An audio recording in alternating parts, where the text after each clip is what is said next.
Praise the Lord. Praise the Lord. വീണ്ടും കർത്താവിന്റെ സന്നിധിയിലാകുവാൻ നമുക്ക് കർത്താവ് കൃപ തന്നു. फिर से प्रभु की उपस्थिति में आने के लिए प्रभु ने हमें अनुग्रह दिया. നിന്റെ സന്നിധിയിലായിരിക്കുന്നത് ഒരു ദിവസം 1000 ദിവസത്തേക്കാൾ ഉത്തമമെന്നാണ് നാം വായിക്കുന്നത്. प्रभु का उपस्थिति में रहना और 1000 साल से बढ़कर कह करके हम प्रभु के वचन में देखता है. അപ്പോൾ വീണ്ടും നമുക്ക് ദൈവ സാന്നിധ്യം കൊണ്ട് നമ്മുടെ ദിവസത്തെ ആരംഭിക്കാം. फिर भी और एक दिन जो प्रभु ने हमें दिया है वो प्रभु के संगति के साथ का संगति में रह करके हम इस दिन को आरंभ करें. ഇന്ന് നമുക്ക് ദൈവം വിലപ്പെട്ടതായി കാണുന്നതും മനുഷ്യൻ വിലപ്പെട്ടതായി കാണുന്നതും തമ്മിലുള്ള വ്യത്യാസത്തെ കുറിച്ച് നമുക്ക് ചിന്തിക്കാൻ ആഗ്രഹിക്കുന്നു. आज जो परमेश्वर की दृष्टि में जो मूल्यवान है और जो मनुष्य की दृष्टि में जो मूल्यवान है उसके बारे में आज थोड़ी समय विचिंतन करना चाहता है. അതിനായി ആദ്യമായി നമുക്ക് ലൂക്കോസ് സുവിശേഷം 16-ാം അധ്യായം അതിന്റെ 15-ാം വാക്യം ഒന്ന് വായിക്കാം. उसके लिए आधार में हम लूका का सुसमाचार 16 अध्याय उसकी 15 वचन हम पढ़ेंगे. लूका का सुसमाचार उसका 16 अध्याय उसका 15 वचन. जो प्रभु का उसने उससे कहा, तुम तो मनुष्य के सामने अपने आप को धर्मी ठहराते हो, परंतु परमेश्वर तुम्हारे मन को जांचता है, क्योंकि जो वस्तुएं मनुष्य की दृष्टि में महान है वह परमेश्वर के निकट घृणित है. മനുഷ്യരുടെ ഇടയിൽ ഉന്നതമായത് അല്ലെങ്കിൽ മനുഷ്യന്റെ ജ്ഞാന നിമിത്തം മനുഷ്യൻ ഉന്നതമായി കാണുന്ന കാര്യങ്ങൾ ദൈവത്തിന് അറപ്പെന്നാണ് പറയുന്നത്. अभी यहाँ पर हम देखते हैं कि जो मतलब मनुष्य की दृष्टि में बहुत ऊंची बातें हैं, परंतु हम देखते हैं कि वो परमेश्वर की दृष्टि में बहुत नफरत है, बहुत मतलब बुरे है. മനുഷ്യന് ഇഷ്ടമുള്ളത് ദൈവത്തിന് ഇഷ്ടമില്ല എന്നല്ല, जो मनुष्य को अच्छा लगता है वो परमेश्वर को अच्छा नहीं लगता ऐसा नहीं, ദൈവത്തിന് അറപ്പാണ്. परंतु वो प्रभु नफरत करता है, प्रभु को बहुत बुरा लगता है. മനുഷ്യന് എന്താണ് നല്ലതെന്ന് തിരഞ്ഞെടുക്കാനുള്ള കഴിവ് നഷ്ടപ്പെട്ടിട്ട് ദൈവത്തിന് അറപ്പായത് നല്ലതായി മനുഷ്യൻ തിരഞ്ഞെടുക്കുന്നതാണ് മനുഷ്യൻ ജ്ഞാനമായിട്ട് കാണുന്നത്. जब परमेश्वर के दृष्टि में जो बुरा है वो बात को मनुष्य को अच्छा लगता है, वो मनुष्य अपना ज्ञान में वो बात को चुनता है, इसलिए परमेश्वर को वो बात नफरत है. ഏദൻ തോട്ടത്തിൽ ഉണ്ടായ വലിയ പിശക് അതാണ്. एदन बगीचा में आया हुआ सबसे बड़ा गड़बड़ी वही है. മനുഷ്യനെ ദൈവം സൃഷ്ടിച്ചത് ദൈവം എന്ത് നല്ലതെന്ന് മനുഷ്യന് അപ്പോൾ പറഞ്ഞു കൊടുക്കുകയാണ്. സ്വന്തമായിട്ട് വിവേചിക്കാനുള്ള കഴിവ് മനുഷ്യനില്ല. जब मनुष्य के लिए क्या भला है करके प्रभु समय समय पर उनको बताता है, क्योंकि उसको जानने के लिए मनुष्य के पास सामर्थ्य नहीं. എന്നാൽ മനുഷ്യന് എന്താ സംഭവിച്ചത്? അവൻ ഈ ദൈവജ്ഞാനത്തിൽ നിന്നും വേർപെട്ടിട്ട് എനിക്കെല്ലാം കഴിയുമെന്ന സ്വയശക്തിയിലേക്ക് വന്നതാണ് അധപ്പതം. परंतु मनुष्य को क्या हुआ कि मनुष्य ने सोचा मेरे से ये सब कुछ संभव है, मैं ये कर सकता हूँ, ये बात, ये विचार, ये ज्ञान उसको गिरा दिया. അപ്പോൾ ഇതിന് മനുഷ്യനെ സൃഷ്ടിക്കുന്നതിന് മുൻപ് ഈ അർത്ഥത്തിൽ സ്വന്തമായ തീരുമാനത്തിലൂടെ ദൈവജ്ഞാനമല്ലാതെ ദൈവത്തിന് അറപ്പുള്ള കാര്യങ്ങൾ നല്ലതെന്ന് കണ്ട സാത്താനെ ലൂസിഫറെ നമുക്കൊന്ന് നോക്കാം. जब मनुष्य का मतलब इसी रीति में जो व्यक्ति अपने आप को ज्ञानी समझ करके जो निर्णय लिया, उसमें हम लूसीफर का जीवन में आया वो बात को हम देखें. അപ്പൊ ആ ലൂസിഫറാണ് ഈ ആദാമിനെ വഞ്ചിക്കുന്നത്. കാരണം ദൈവത്തിന്റെ സന്നിധിയിൽ ശ്രേഷ്ഠമായത് എന്തെന്ന് കാണാൻ കഴിവില്ലാതെ ദൈവത്തിന് അറപ്പുള്ളത് നല്ലതായി കാണുന്ന ലൂസിഫറാണ് മനുഷ്യവർഗത്തെ ചതിച്ചത്. जब मतलब परमेश्वर के दृष्टि में भला क्या है वो जानने में हार गया हुआ लूसीफर वही मनुष्य को इस रीति में भरमाता है. നമുക്ക് എസെക്കിയേൽ പ്രവചനം 28-ാം അധ്യായം 3-ാം വാക്യത്തിൽ ദൈവം ലൂസിഫറിനോട് പറയുന്ന ഒരു കാര്യമുണ്ട്. जब एसेकियेल में किताब 28 अध्याय का 3रा वचन में परमेश्वर ने लूसीफर से कहने वाला एक शब्द है. അവിടെ ഇങ്ങനെ വായിക്കുന്നുണ്ട്, നീ ദൈവഭാവം നടിച്ചു. तो अपने आप को हमारा परमेश्वर जैसा समझा. 3-ാം വാക്യം उसका 3रा वचन, तू दानियल से अधिक बुद्धिमान तो है. ഇവിടെ നമ്മള് ദാനിയേലിന്റെ ബുദ്ധിമാനാണോ? अभी यहाँ पर हम लोग दानिയേൽ से बुद्धिमान है क्या? ഒരിക്കലുമല്ല. कभी नहीं. ലൂസിഫർ ഒരിക്കലും ദാനിയേലിനേക്കാൾ ബുദ്ധിമാനല്ല. लूसीफर कभी भी दानिയേൽ से बुद्धिमान नहीं. എന്നാൽ അവൻ ചിന്തിക്കുകയാണ് ഞാൻ എല്ലാവരിലും ബുദ്ധിമാനാണ്. परंतु वो अपने आप को सोचता है कि मैं सबसे बढ़कर बुद्धिमान है. നമ്മൾ ദാനിയേലിന്റെ പുസ്തകം 6-ാം അധ്യായം അതിന്റെ 3-ാം വാക്യത്തിൽ നമ്മൾ വായിക്കുന്നുണ്ട്. जब दानिയേल के किताब में दानिയേल के बारे में उसका 6 अध्याय का 3रा वचन में पढ़ता है.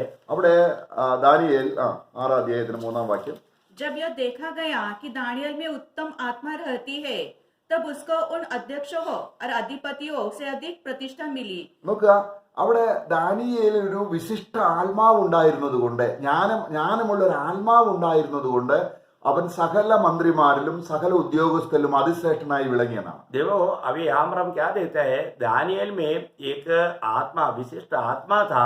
वो आत्मा के कारण वहां की सारी मंत्रियों से या अधिपतियों से बढ़कर के वो विशिष्ट ठहरा करके हम लोग देखते हैं. അവിടെ അതിന്റെ ഇംഗ്ലീഷ് ട്രാൻസ്ലേഷൻ വരുന്നത് എക്സ്ട്രാ ഓർഡിനറി എക്സലന്റ് സ്പിരിറ്റ്. हमारे वो अंग्रेजी भाषा के अनुसार देखेगा तो वो एकदम एक असाधारण रीति का पवित्र आत्मा का कार्य, അത് ദൈവത്തിന്റെ ആത്മാവിൽ ഉണ്ടായിരുന്നു. क्योंकि उसमें प्रभु का आत्मा था. അപ്പോൾ ദാനിയേല് എല്ലാവരിലും ജ്ഞാനിയാണ്.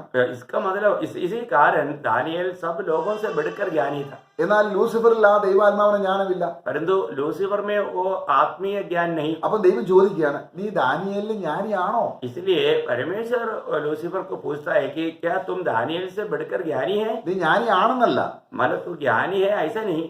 നീ അവിടെ നമ്മള് ഈ അധ്യായം തന്നെ അതിന്റെ നെബൂഖദ്നേസർ രാജാവ് എന്താ പറയുന്നത് ദാനിയേലിനെ കുറിച്ച്? ദാനിയേൽ 4:18 വായിക്കുകയാണ്. यहाँ पर दानियल की किताब में दानियल 4 अध्याय का 18 वचन में नेबूखदनेस्सर दानियल के बारे में क्या कहता है? ദാനിയേൽ 4:18. 4 का 18. मुझ नबूकदनेस्सर राजा ने यही स्वप्न देखा, इसलिए है बेतलशर तू इसका फल बता, क्योंकि तेरे राज्य में और कोई पंडित इसका फल मुझे समझा नहीं सकता, परंतु तुझ में तो पवित्र ईश्वर की आत्मा रहती है, इस कारण तू उसे समझा सकता है. ഇവിടെ വായിക്കുകയാണ്, താൻ കണ്ട സ്വപ്നം വിവരിക്കാൻ രാജ്യത്തിലെ മന്ത്രവാദികളെയും വിദ്വാൻമാരെയും നെബൂഖദ്നേസർ രാജാവ് വിളിച്ചു. जब हम देखते हैं कि नेबूखदनेस्सर राजा एक स्वप्न देखा, उसका व्याख्या करने के लिए विद्वानों को, ज्ञानियों को, सबको नेबूखदनेस्सर ने बुलाया. അവരിൽ ഒരു ആത്മാവുണ്ട്, उनमें भी एक आत्मा है, അത് ലൂസിഫറിന്റെ ആത്മാവാണ്. वो लूसीफर की आत्मा है. അപ്പൊ അവർക്ക് ഗ്രഹിക്കാൻ കഴിയാത്ത കാര്യങ്ങൾ ആർക്ക് ഗ്രഹിക്കാൻ കഴിഞ്ഞു? परंतु वो लोग जो समझ नहीं सकता था, वो बातों को कौन समझ पाया? ദാനിയേൽ ഗ്രഹിക്കാൻ കഴിഞ്ഞു. दानियल समझ पाया. എന്താണ്? ദാനിയേലിൽ വിശിഷ്ട ആത്മാവ്. क्योंकि दानियल में पवित्र परमेश्वर का आत्मा था. ഇവിടെ വിശുദ്ധ ദേവന്മാരുടെ ആത്മാവ്. കാരണം പുള്ളിക്കൊന്നും അറിയത്തില്ലല്ലോ, നമുക്ക് ദൈവത്തിന്റെ ആത്മാവാണ് അവനിൽ ഉള്ളതെന്ന് അവൻ അറിയത്തില്ല. പക്ഷേ നെബൂഖദ്നേസറിന് ഒരു കാര്യം അറിയാം, ഇവൻ എന്റെ രാജ്യത്തിലെ വിദ്വാൻമാരിലെല്ലാം ജ്ഞാനിയാണ്. अभी नेबूखदनेस्सर ये नहीं जानता है कि कौन सा देव की आत्मा है, देव क्या है, वो नहीं जानता. इसलिए उसका जातीय भाषा में वो बोलता है कि मतलब तुम्हारे में वो पवित्र परमेश्वर का आत्मा रहता है, क्योंकि मेरे ज्ञानियों में वो ज्ञान नहीं है. അപ്പോൾ ഇവന് എന്ത് ചെയ്തു? തന്റെ ഈ വീണുപോയ അതപ്പതിച്ച ജ്ഞാനം കൊണ്ട് ദാനിയേലിൽ നിന്ന് വ്യത്യസ്തമായ പോഷകമായ കാര്യങ്ങൾ ചെയ്തതെന്നാണ് നമ്മൾ എഹെസ്കേൽ പ്രവചനം 28-3 വാക്യത്തിൽ വായിക്കുന്നത്, 4 മുതൽ വാക്യങ്ങൾ വായിക്കുന്നത്. जब एहेजकेल नबी की किताब 28 अध्याय का 4 से जब हम पढ़ता है, दानियल से भी गिरा हुआ ज्ञान से इस लूसीफर ने क्या किया करके हम वहां पर देखते हैं. तूने अपनी बुद्धि और समझ के द्वारा धन प्राप्त किया और अपने भंडारों में सोना चांदी रखा है. तूने बड़ी बुद्धि से लेन देन किया, जिससे तेरा धन बढ़ा और धन के कारण तेरा मन फूल उठा है. इस कारण परमेश्वर यहोवा यो कहता है, तू जो अपना मन परमेश्वर सा दिखाता है.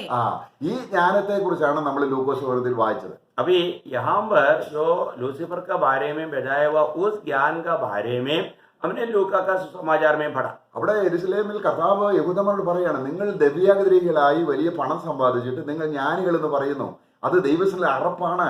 जब यहाँ पर यहूदियों से प्रभु कहता है कि तुम लोग गलत मार्गों में धन कमाया और अपने आप को बहुत समझदार समझते हैं, ये बात प्रभु उनको समझा जाए. അപ്പൊ സാധാരണ ജ്ഞാനം ദൈവത്തിന് അറപ്പാണ്. क्योंकि इसमें हमको क्या समझ में आता, जो शैतानी ज्ञान जो है वो प्रभु नफरत करता है. എന്നാൽ ദാനിയേലിന് ആ വിധത്തിലുള്ള ജ്ഞാനമല്ല. परंतु दानियल में उस प्रकार का ज्ञान नहीं, താൻ അന്യദേശത്താണ്, क्योंकि वो परदेशी है. അവിടെ ഒന്നും അവൻ സമ്പാദിച്ചില്ല. उन्होंने वहां पर कुछ भी नहीं कमाया. അവൻ നേടിയത് ദൈവജ്ഞാനമാണ്. उन्होंने जो पाया वो परमेश्वर का ज्ञान पाया. ആയതുകൊണ്ട് ദാനിയേലിന്റെ അന്ത്യസമയം ആയപ്പോൾ കർത്താവ് പറഞ്ഞു, നീ നിന്റെ ഓഹരി പ്രാപിക്കാൻ എഴുന്നേറ്റ് വരൂ. इसलिए दानियल के अंत समय में प्रभु ने कहा कि तू अपने भाग को लेने के लिए तुम उड़कर आएंगे. അവൻ എത്ര സമ്പന്നനാണ്! അവന്റെ ജ്ഞാനം കൊണ്ട് അവൻ നേടിയത് എന്താണ്? क्योंकि वो कितना महान है, उसने अपने ज्ञान से क्या पाया? അവൻ ദൈവത്തെ തന്നെ നേടി. उन्होंने प्रभु को पाया. എന്നാൽ സാധാരണ ജ്ഞാനമുള്ളവർക്കുള്ള ഓഹരി തീയും ഗന്ധവും കത്തുന്ന തീപ്പൊയ്ക. നമ്മളത് സങ്കീർത്തനം 17 വായിക്കുന്നുണ്ട്.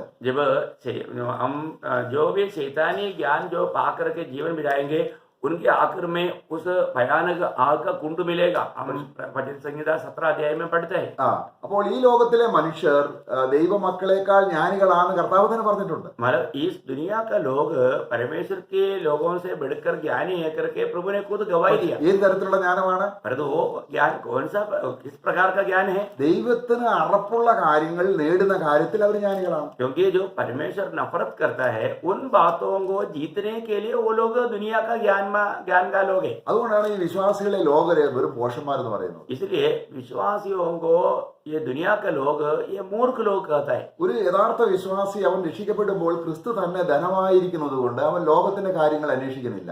एक सच्चा विश्वासी वो प्रभु यीशु मसीह को अपना धन समझा, इसलिए वो दुनिया के धन के पीछे नहीं भागता। അപ്പൊ ഇന്ന് നമുക്കുള്ള അല്ലെങ്കിൽ ആ ജ്ഞാനം ദൈവവിഷയമായിട്ടുള്ള ജ്ഞാനമാണോ അതോ ദൈവം അറയ്ക്കുന്ന ജ്ഞാനമാണോ അതോ സാത്താൻ ഇഷ്ടപ്പെടുന്ന ജ്ഞാനമാണോ എന്ന് നമ്മൾ തിരിച്ചറിയേണ്ടത് ആവശ്യമാണ്. इसका मतलब क्या है कि आज मैं आपको बोलने का अर्थ, आज जो हमने पाया हुआ ये जो ज्ञान वो ईश्वरीय ज्ञान है या प्रभु नफरत करने वाला शैतानी ज्ञान है, ये बात को हमें ठीक से जानना, उसका फर्क जानना, ये आज हम चाहते हैं। നമ്മൾ അത് ക്രിസ്തീയ വിശ്വാസത്തിൽ വന്നതിന് ശേഷം അത് തിരിച്ചറിയുന്നില്ലെങ്കിൽ അബദ്ധത്തിലാണ്. यदि हम मसीह जीवन में आने के बावजूद भी और हमने ये सच्चाई को अगर नहीं जाना तो हम बहुत बड़ा धोखा में हैं। അപ്പോസ്തലന്മാരെ കുറിച്ച് അവിടെ വായിക്കുന്നത് അവര് യെരുശലേം പട്ടണങ്ങളിലും അനേക സ്ഥലത്ത് ചെന്നപ്പോൾ ലോകത്തെ കീഴ്മേൽ മറിക്കുന്നവർ എന്നാണ് അവരെ കുറിച്ച് പറഞ്ഞത്. കാരണം ലോകത്തിന്റെ ധാരണയിൽ നിന്ന് വ്യത്യസ്തമായ കാര്യങ്ങൾ, ലോകത്തിന് പോഷത്വമായ കാര്യങ്ങൾ പറയുന്നവർ. जब प्रेरितों का बारे में हम देखते हैं कि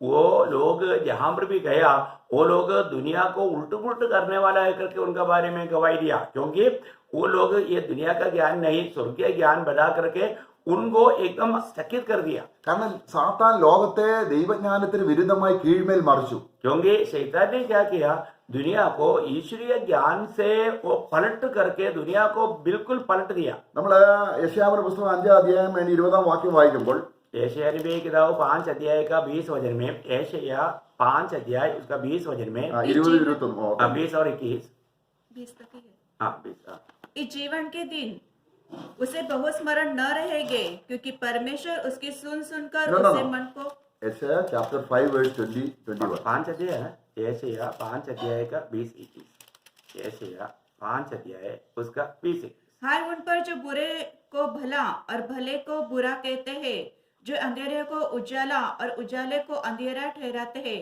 और कड़वे को मीठा और मीठे को कड़वा करके मानते हैं। हाय उन पर जो अपनी दृष्टि में ज्ञानी और अपने लेखे बुद्धिमान है। അപ്പൊ ലോകത്തിന്റെ സ്ഥിതി എന്താണ്? अब अभी दुनिया का अवस्था क्या है? ദൈവത്തിന്റെ ദൃഷ്ടിയിൽ തിന്മ എന്ന് പറയുന്നതിന് ലോകം കാണുന്ന നന്മയെന്നാണ്. जब परमेश्वर की दृष्टि में जो बुरा है उनको दुनिया क्या कहता है, ये भला है। അപ്പൊ ദൈവം നന്മ എന്ന് പറയുന്നത് തിന്മയായിട്ടാണ്. और परमेश्वर जो भला कहता है दुनिया उसको बुरा कहता है। ഇരുട്ടിനെ അവർ വെളിച്ചമായിട്ടാണ് പറയുന്നത്. और वो लोग अंधकार को ज्योति कहता है।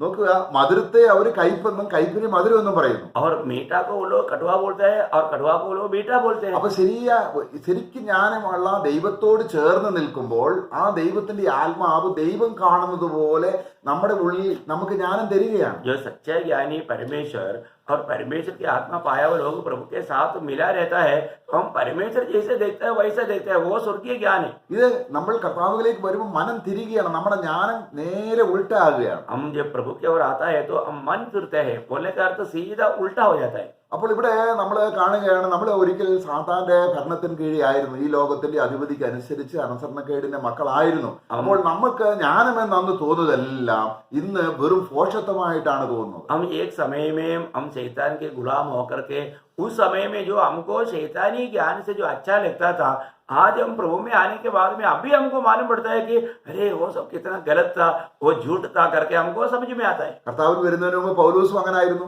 प्रभु में आने से पहले प्रेषित पौलुस का भी अवस्था ऐसे था। താൻ ഗ്രീക്ക് സ്കോളറാണ്, और वो एकदम यवनाയ पंडित है। താൻ യഹൂദ ഗോത്രത്തിൽ ഏറ്റവും ശ്രേഷ്ഠനായി ജനിച്ചവനാണ്. यहूदा गोत्र में वो बहुत श्रेष्ठ रीति में जन्म हुआ। അങ്ങനെ സാത്താന്റെ ഹൃദയ ആഗ്രഹപ്രകാരം ദൈവത്തിന് അറപ്പുള്ള കാര്യങ്ങൾ ഏറ്റവും ഉന്നതമായി കണ്ട ആളാണ് പൗലോസ്. इसलिए इसी रीति में शैतान के ज्ञान के अनुसार अपने जीवन में परमेश्वर की दृष्टि में जो बुरा है उसको अपने लिए बहुत भला जान करके जीवन बिताए हुए एक व्यक्ति है प्रेषित पौलुस। എന്നാൽ ദാനിയേലിനെ പോലെ ദിവ്യാത്മാവിന്റെ ജ്ഞാനം കിട്ടിയപ്പോൾ परंतु जैसा दानियल के जैसा प्रभु के आत्मा का, पवित्र के आत्मा का जब ज्ञान मिला, അവൻ പറയുകയാണ് എനിക്ക് ലാഭമായതെല്ലാം ഛേദമാണ്. तब वो कहता है कि जो कुछ मेरे लिए लाभ था वो मैं कूड़ा कचरा समझता हूँ. എങ്ങനെ? कैसा? ഈ ക്രിസ്തുയേശുവിനുള്ള പരിജ്ഞാന നിമിത്തം. ये प्रभु यीशु मसीह के ज्ञान की उत्तमता के कारण. അപ്പൊ ദൈവത്തിന്റെ ജ്ഞാനം ഉള്ളിൽ വരുമ്പോൾ जब स्वर्गीय प्रभु का ज्ञान जब हमारे भीतर आता है, പഴയ ജ്ഞാനമെല്ലാം നീങ്ങിപ്പോകും. वो दुनिया के सारे बातें बीत जाता है. അതാണ് ഒരുവൻ ക്രിസ്തുവിലായാൽ ഇതാ അവൻ പുതിയ സൃഷ്ടി, സകലവും അവൻ അറിഞ്ഞതും കേട്ടതും പഠിച്ചതും എല്ലാം ഉപേക്ഷിച്ചിട്ട് ദൈവിക ജ്ഞാനം, സ്വർഗീയ ജ്ഞാനം, നിലനിൽക്കുന്ന ജ്ഞാനം, ദൈവം എപ്പോഴും ഇഷ്ടപ്പെടുന്ന, ദൈവത്തിന് അറപ്പല്ലാതെ ദൈവ ഹൃദയത്തോട് ചേർത്ത് പിടിക്കുന്ന ദൈവത്തിന്റെ അതേ ജ്ഞാനം ഒരു വിശ്വാസിക്ക് ലഭിക്കുന്നതാണ് വീണ്ടും ജനനം. इसलिए हम प्रभु का वचन में पढ़ता है 2 कोरिन्थी 5:17 में, यदि जो कोई मसीह यीशु में है वो नया उत्पत्ति है, सारे पुराना बात बीत गया. बोलने का अर्थ क्या है?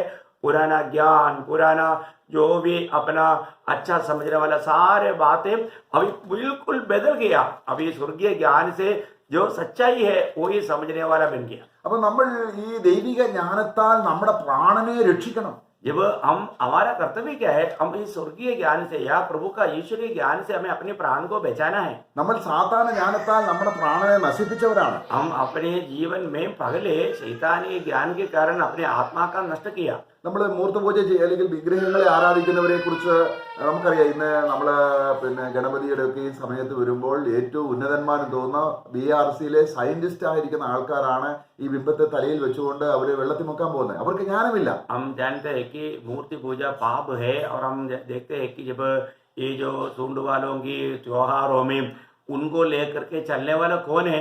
बड़े बड़े ज्ञानी लोग हैं, डॉक्टर लोग हैं, इंजीनियर लोग हैं, वैज्ञानिक लोग हैं, साइंटिस्ट लोग हैं.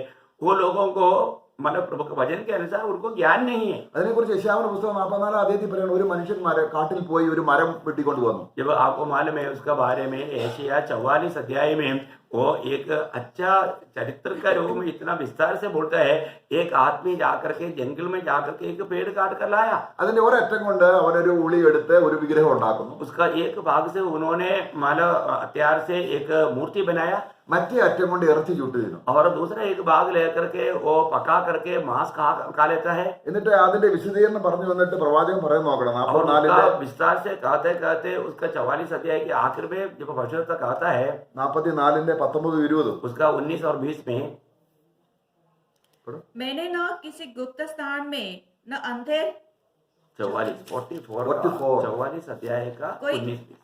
कोई इस पर ध्यान नहीं करता और न किसी को इतना ज्ञान या समझ रहती है कि कह सके उसका एक भाग तो मैंने जला दिया और उसको कोयले पर रोटी बनाई और मांस भून कर खाया है. फिर क्या मैंने उसके बचे हुए भाग को घिनौनी वस्तु बनाऊं? क्या मैं कांट को प्रणाम करूं? वह राख खाता है, भराई हुई बुद्धि के कारण वह भटकाया गया है और वह न अपने को बचा सकता है न वो कह सकता है നോക്കുക. क्या. അപ്പം ഇവിടെ അവൻ ചെയ്യുകയാണ്, അവൻ സ്വയം തോന്നുന്നത് അവൻ ജ്ഞാനിയാണെന്ന്. देखिए ये सारे गलत काम करते हुए भी उसको ऐसा लगता है कि मैं बड़ा ज्ञानी हूँ. എന്നാൽ സാത്താന്റെ ജ്ഞാനത്തിലേക്ക് അധപ്പതിച്ചു. परंतु वो शैतानी ज्ञान के ओर वो गिर गया, ദൈവത്തിന്റെ ജ്ഞാനം കിട്ടാതിരിക്കാൻ അവരുടെ മനസ്സിനെ അടച്ചു കളഞ്ഞു. क्योंकि ईश्वरीय ज्ञान को प्राप्त ना करने के लिए शैतान ने उनका मन को अंदर कर दिया. കാരണം ഈ മരമുട്ടിയാണ് ഞാൻ ആരാധിക്കും തിരിച്ചറിയാൻ അവന് ജ്ഞാനമില്ല. क्योंकि वो एक लकड़ी की टुकड़े की आराधना कर रहा है करके वो समझ नहीं पा रहा है, അവന്റെ ഹൃദയം വഞ്ചിക്കപ്പെട്ടതാണ്. क्योंकि उनका हृदय में उन्होंने धोखा खाया. എന്നാൽ കർത്താവിനെ കണ്ടുമുട്ടുമ്പോൾ परंतु जब प्रभु से जब मिलता है, ഈ വഞ്ചിക്കപ്പെട്ട ഹൃദയം നേരുള്ള ഹൃദയമായി തീരും. ये धोखा खाया वो दिल जो है वो सीधा दिल बन जाता അപ്പൊ है. ഇങ്ങനെയുള്ള വ്യക്തി തന്റെ പ്രാണനെ രക്ഷിക്കുന്നില്ല എന്ന് പറഞ്ഞാൽ നശിപ്പിക്കുന്നു. मतलब ऐसे प्रकार का लोग जो है वो अपने प्राण का उद्धार होने नहीं देता.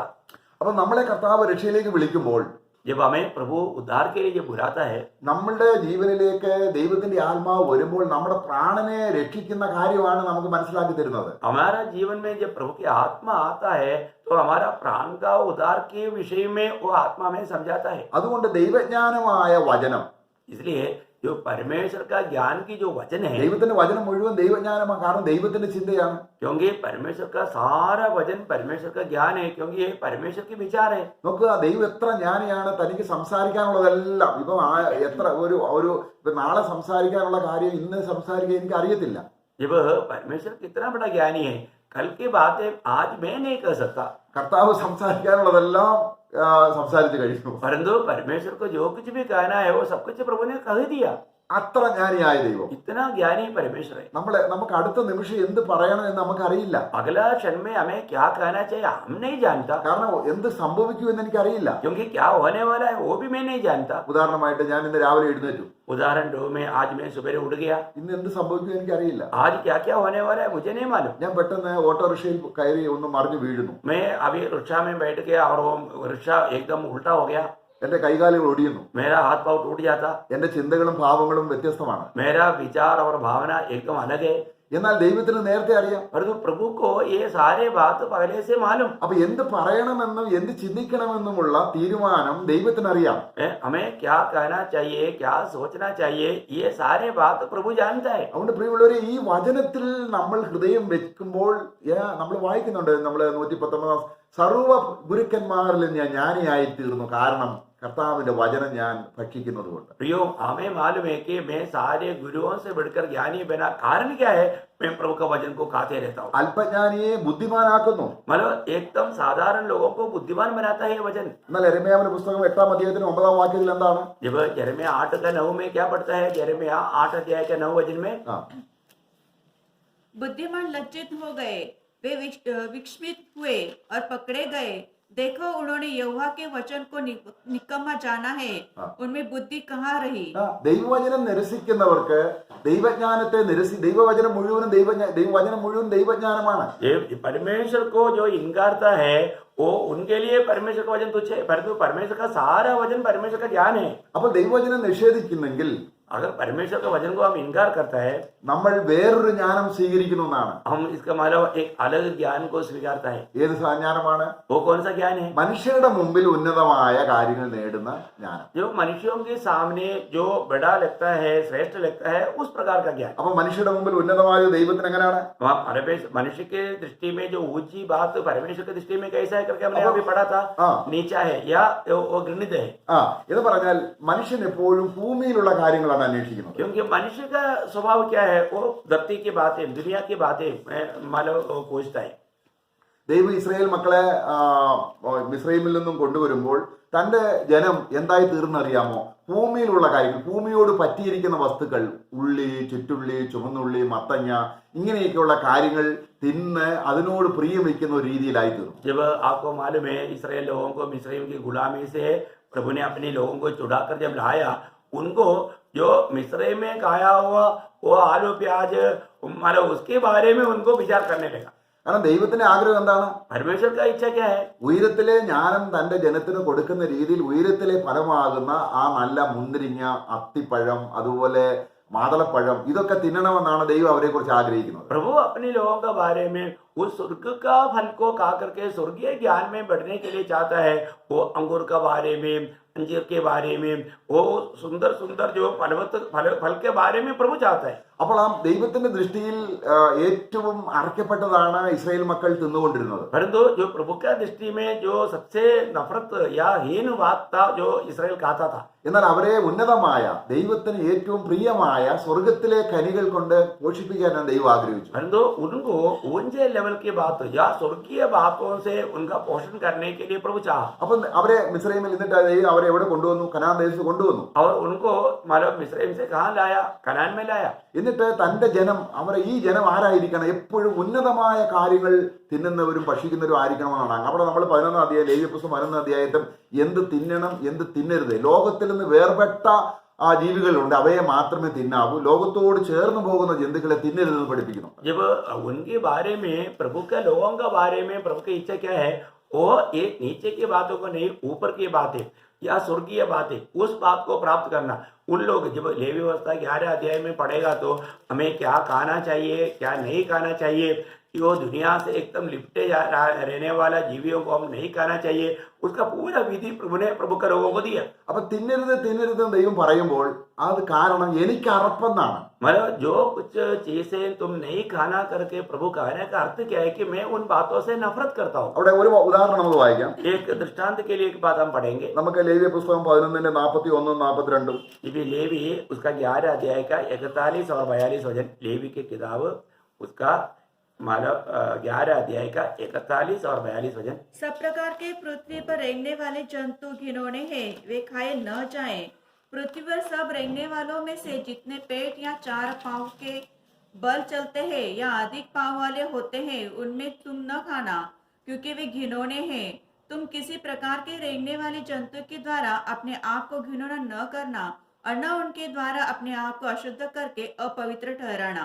അവിടെ വായിക്കണം, എനിക്ക് അറപ്പാകുന്നു. मतलब इस प्रकार के जीव जंतुओं को नहीं खाना, क्योंकि मुझे उसको नफरत है। അങ്ങനെ തിന്നുന്നതുകൊണ്ട് എന്ത് സംഭവിക്കുന്നു? ऐसा खाएगा तो क्या होता? നിങ്ങള് അശുദ്ധരാകും. तुम लोग अशुद्ध बनेगा। കാരണം ദൈവം ശ്രേഷ്ഠമായ കാര്യങ്ങൾ, കനികൾ, ദൈവം പറഞ്ഞിട്ടുള്ള തിന്നാവുന്ന കാര്യങ്ങൾ തിന്നുമ്പോൾ അവർ വിശുദ്ധരായിക്കൊണ്ടിരിക്കും. जब प्रभु ने जो मनुष्य के लिए दिया हुआ उन फलों को खाएगा तो वो पवित्र बनते जाएगा। അപ്പൊ ദൈവത്തിന്റെ ആ ജ്ഞാനം, उस स्वर्ग का ज्ञान, നമ്മൾ ശ്രേഷ്ഠരായി തീരണമെന്നാണ്. ജ്ഞാനത്തിൽ ശ്രേഷ്ഠ, ഉന്നതമായ ജ്ഞാനം. हम लोग श्रेष्ठ लोग बनना चाहिए, ऊंचा ज्ञान वाला बनना चाहिए करके प्रभु का चाहते हैं। നമ്മളെ കുറിച്ചുള്ള ദൈവത്തിന്റെ പദ്ധതി എന്താണ്? നമ്മള് ദൂതന്മാരെക്കാൾ ശ്രേഷ്ഠനാണ്. സർവ്വ ഭൂമിയുടെ അധികാരം മാത്രമല്ല, സൂര്യന്റെയും ചന്ദ്രന്റെയും നക്ഷത്രങ്ങളുടെയും എല്ലാ അധികാരം നമുക്ക് തരും. हमारा बारे में प्रभु का योजना इच्छा क्या है? हम दूध से भी बढ़ करके है। इतना ही नहीं, सारे तारागणों के ऊपर, पृथ्वी के ऊपर, सबके ऊपर हमें प्रभु अधिकार देगा। നമ്മൾ വെളിപ്പാട് പുസ്തകം വായിക്കുന്നുണ്ട്, ജലാധിപതിയായ ദൂതൻ, സൂര്യനിൽ നിൽക്കുന്ന ദൂതൻ. ഇപ്പോൾ ദൂതന്മാരാണ് അതിന്റെ കാര്യങ്ങളൊക്കെ നോക്കുന്നത്. हम लोग प्रकाशित वाक्य में पढ़ता है कि जो मला समुद्र की अधिकारी दूध, सुमल ज्योति की अधिकारी दूध, ऐसा दूध गण आज ऐसा बहुत बातों का अधिकारी होकर आज है। ഇത് ആർക്ക് കിട്ടും? अरे तो ये सारे बात किसको मिलने जा रहा है? ഇത് നമുക്ക് തരാനാണ്. അപ്പൊ ये प्रभु अपने लोगों को देने के लिए रखा है। നമ്മള് പിന്നെ സാത്താനെ അല്ലെങ്കിൽ ലോകത്തെ ന്യായം വിധിക്കും. हम एक समय में दुनिया का न्याय करेगा। നമ്മൾ വീണുപോയ ദൂതന്മാരെ ന്യായം വിധിക്കും. हम लोग गिरे हुए स्वर्गदूतों का न्याय करेगा। ഇതൊന്നും ജ്ഞാനം വേണ്ടേ? इसके लिए ज्ञान नहीं चाहिए क्या? ഈ ജ്ഞാനം കൊണ്ട് നമ്മളെ നിറയ്ക്കാനാണ് ദൈവം ആഗ്രഹിക്കുന്നത്. നമ്മളെ ഭയങ്കര ഒരു ന്യായാധിപനാക്കുകയാണ്. ഏറ്റവും ശക്തനായ ഒരു രാജ്യം. ഇപ്പോൾ നമ്മുടെ ഇന്ത്യ രാജ്യത്തിന്റെ ഏറ്റവും പരമാധികാരി ആരാണ്? आज इन सारे बातों में हमें ज्ञानी बनाना प्रभु की इच्छा है। आज भारत का सर्वाधिकारी कौन है? ആരാണ്? कौन है? നമ്മുടെ പ്രധാനമന്ത്രിയാണോ? क्या हमारा प्रधानमंत्री है? നമ്മുടെ പ്രസിഡന്റ് ആണോ? क्या हमारा प्रेसिडेंट है? അല്ല. नहीं। ഇന്ത്യ നിയമം അനുസരിച്ച് ഇന്ത്യയുടെ നിയമോപദേശം അറിയാവുന്ന സുപ്രീം കോടതിയിലെ ജഡ്ജാണ് പരമാധികാരം. आज इंडिया का नियम को जानने वाला सुप्रीम कोर्ट का जो चीफ जस्टिस है वो है, उसके पास है उसका सारे अधिकार। എന്ന് പറഞ്ഞാൽ അദ്ദേഹത്തിന് പണം കൊടുത്ത് ഈ പോഷത്വമുള്ള കാര്യങ്ങൾ പറയിപ്പിക്കുന്നുണ്ട്. പക്ഷെ അതല്ല ഞാൻ പറഞ്ഞത്. നിയമം അനുസരിച്ച്, ആ എഴുതപ്പെട്ട നിയമം അനുസരിച്ച് ലോകത്തിന്റെ അല്ലെങ്കിൽ നമ്മുടെ നിയമം എന്തെന്ന് അറിയാവുന്നത് അവർക്കാണ്. मतलब इस में उन लोगों को भी पैसा दे करके भरमाता है, कार्य कराता है, उनके बारे में नहीं, परंतु इस दुनिया की रीति में ये सारा नियमों को जानने वाले लोग हुए लोग। അപ്പൊ ദൈവത്തിന്റെ നിയമമാണ് തിരുവചനം. इसका मतलब परमेश्वर का नियम है, परमेश्वर का वचन। നമ്മൾ ദൈവരാജ്യത്തിലേക്കുള്ള അവന്റെ നിയമമാണ് കർത്താവ് മത്തായി സുവിശേഷം 5, 6, 7 അധ്യായങ്ങൾ പഠിപ്പിക്കുന്നത്. आज हमें मालूम होना चाहिए कि स्वर्ग राज्य की ओर जाने वाला या रहने वाले लोगों के प्रति जो नियम प्रभु ने जो तैयार किया वो है मत्ती के सुसमाचार 5, 6, 7 चैप्टर। അപ്പൊ നമ്മൾ തിരുവചനം വായിക്കുമ്പോൾ जब हम प्रभु का वचन को जो पढ़ता है, ഒരു ജഡ്ജി എന്ന പോലെ നമ്മൾ ദൈവത്തിന്റെ ന്യായാധിപതിയായ ദൈവത്തിന്റെ അതേ ഒരു നിലയിൽ ന്യായം വിധി. കാരണം ദൈവം നീതിമാനായ ദൈവം ന്യായാധിപതിയാണ്. हम जानते हैं कि जैसा परमेश्वर न्यायी है, धर्म की न्यायी है, उसी प्रकार मतलब प्रभु हमें भी न्यायी करके उस ऊंचे लेवल में लाना चाहता है। ആ ദൈവം തന്റെ ജ്ഞാനത്തിൽ ന്യായാധിപതി ആയിരിക്കുമ്പോൾ ദൈവം സ്വയം ന്യായം വിധിക്കാതെ ന്യായവിധി മുഴുവനും പുത്രനെ ഏൽപ്പിക്കുന്നു. हम जानते हैं कि परमेश्वर वो सर्वज्ञानी है, वो किसी का न्याय ना करते हुए सारा न्याय पुत्र को सौंपा है। സർവജ്ഞാനിയായ ക്രിസ്തുവിന് കൊടുക്കുകയാണ്. वो सर्वज्ञानी प्रभु यीशु को देता है। ഈ സർവജ്ഞാനിയായ ക്രിസ്തു എന്ത് ചെയ്യുന്നു? वो सर्वज्ञानी प्रभु यीशु मसीह क्या करता है? തന്റെ സഭകളിൽ ആക്കിയിട്ട് അവരെ ആ ന്യായവിധി കൊടുക്കാൻ. ജ്ഞാനി ആകുന്നില്ലെങ്കിൽ ന്യായം വിധിക്കാനുള്ള അധികാരം കിട്ടത്തില്ല. मंडली में उनको ये ज्ञान देते हुए उन्हें भी ये मतलब न्याय करने का अधिकार देता है।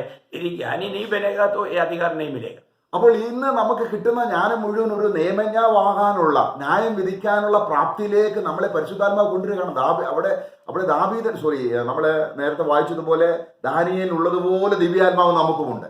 आज प्रभु ये सारे बात वचन के द्वारा ये ज्ञान प्रदान करके हमें वो न्याय की पद में ऊंचे लेकर जा रहा है। जैसा दानियेल और लोगों से ज्ञानी बनकर रहा, वैसा प्रभु आज पवित्र लोगों को, मंडली को ये ज्ञान दे रहा है। നമ്മള് 1 കൊരിന്ത്യർ 2-ാം അധ്യായത്തിൽ വായിക്കുന്നുണ്ട്, ആത്മീയൻ സകലത്തെയും വിവേചിക്കുന്നു. मतलब जब हम पहला कुरिन्थी उसका दूसरा अध्याय का 15 वचन में पढ़ता है कि आत्मिक जन सब बात को भी जानता है, എന്നാൽ അതിനു മുമ്പേ പറയുകയാണ്, परंतु उससे पहले जो कहता है ആത്മീകന്മാർക്ക് ആത്മീകമായി ഇത് വെളിപ്പെടുത്തുന്നത് പരിശുദ്ധാത്മാവാണ്. आत्मिक लोगों को आत्मिक बातें जो प्रकट करता है वो पवित्र आत्मा के द्वारा है. എന്നാൽ അത് പ്രകൃതി പ്രകാരമുള്ളവൻ അല്ലെങ്കിൽ വീണ്ടും ജനിക്കാത്തവനും ജഡീകനും അത് മനസ്സിലാകുന്നില്ല. परंतु जो जिसका नया जन्म नहीं हुआ वो स्वाभाविक लोगों को ये बातें समझ में नहीं आता. അപ്പോൾ പരിശുദ്ധാത്മാവ് ജ്ഞാനത്തിൽ നമ്മളിലേക്ക് കൊണ്ടുവരുന്ന കാര്യം ഈ വിശ്വാസിക്ക് മനസ്സിലാകും, കാരണം അവൻ ആത്മീകനാണ്. क्योंकि पवित्र आत्मा वो परमेश्वर की जो गुप्त बातों को जब लेकर आता है वो प्रभु का जो नया जन्म पाया हुआ प्रभु का लोगों को समझ में आएगा, क्योंकि वो आत्मिक जन है.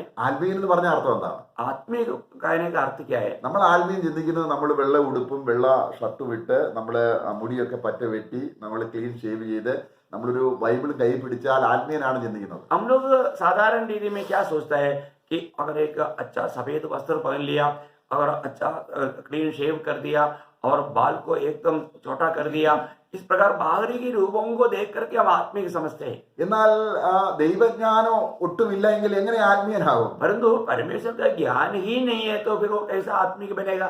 അതുകൊണ്ടാണ് ദൈവത്തിന്റെ ആത്മാവ് നമ്മൾ വീണ്ടും ജനിച്ച അന്ന് മുതൽ ദൈവത്തിന്റെ മനസ്സ് എന്താണ്, നിലനിൽക്കുന്ന ആ മനസ്സ് നമ്മുടെ ഹൃദയത്തിലേക്ക് കൊണ്ടുവന്ന് ദൈവ ആലോചന പ്രകാരം നമ്മളെ നയിക്കുകയാണ്.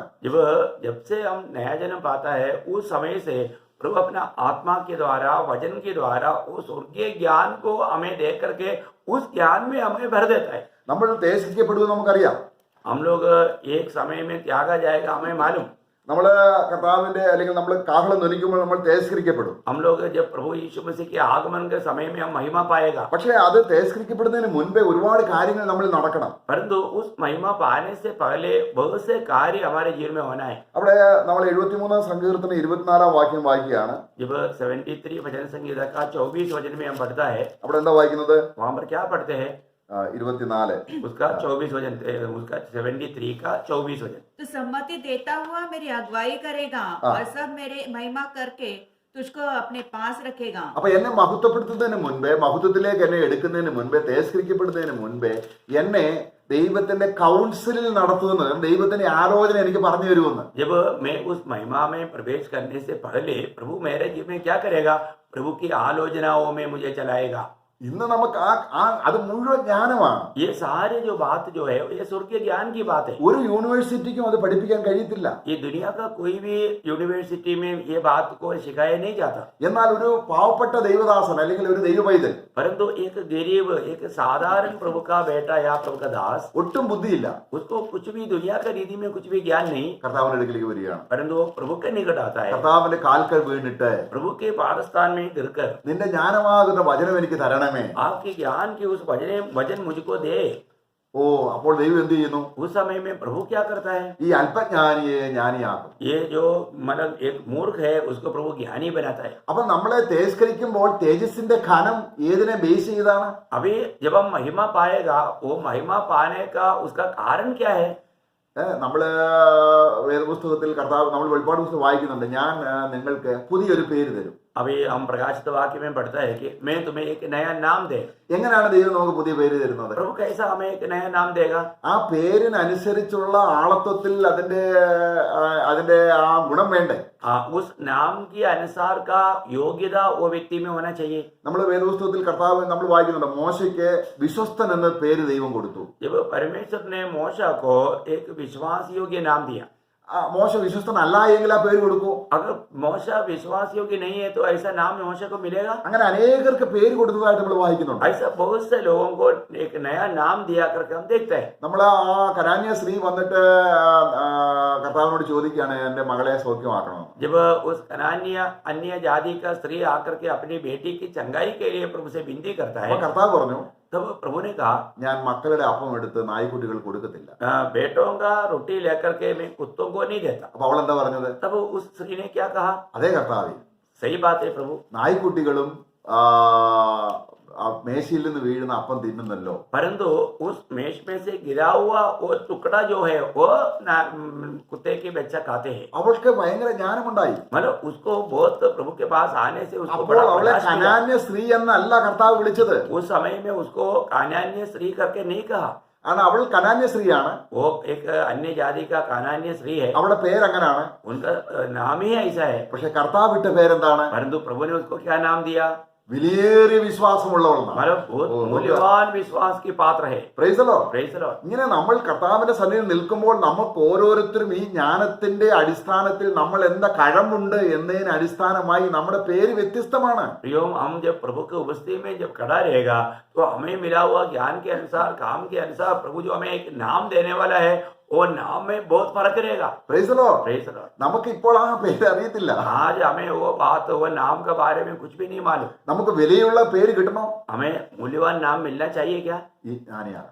हमें इस स्वर्गीय ज्ञान में भरना चाहिए. അല്ലെ ദൈവത്തിന് അറപ്പുള്ള സാധാരണ ജ്ഞാനത്തെ സ്വീകരിച്ച് ജ്ഞാനി എന്ന് പറഞ്ഞ് നമ്മൾ സ്വയം വഞ്ചിക്കപ്പെടരുത്. जब प्रभु का दृष्टि में नफरत करने वाला बातों को प्राप्त करके अपने आप को ज्ञानी बोल करके अपने आप को धोखा ना दे. അപ്പോൾ ദൈവത്തിന്റെ ഈ ആലോചന, അല്ലെങ്കിൽ നമ്മൾ നേരത്തെ വായിച്ചു ദൈവത്തിന്റെ ആലോചന, ഞാൻ हमने पहले भी देखा परमेश्वर की आलोचना कि मैं तुम्हें आलोचना दे करके मैं तुम्हें चलाऊंगा, वापस महिमा में ले जाऊंगा. അപ്പം നമ്മൾ തേജസ്കരിക്കപ്പെടുന്ന ദൈവത്തിന്റെ ആലോചന നമ്മുടെ ജ്ഞാനമായിട്ട് വരണം. अगर हमें उस महिमा में पहुंचना है तो परमेश्वर की आलोचना हमें मिलना चाहिए. നമ്മൾ സങ്കീർത്തനം 33:11 വാക്യത്തിൽ എന്താ വായിക്കുന്നത്? जब भजन संहिता 33 का 11 में, भजन संहिता 33 अध्याय उसका 11 वचन में हमें क्या पढ़ता है? यहोवा की युक्ति सर्वदा स्थिर रहेगी, उसके मन की कल्पनाएं पीढ़ी से पीढ़ी तक बनी रहेगी.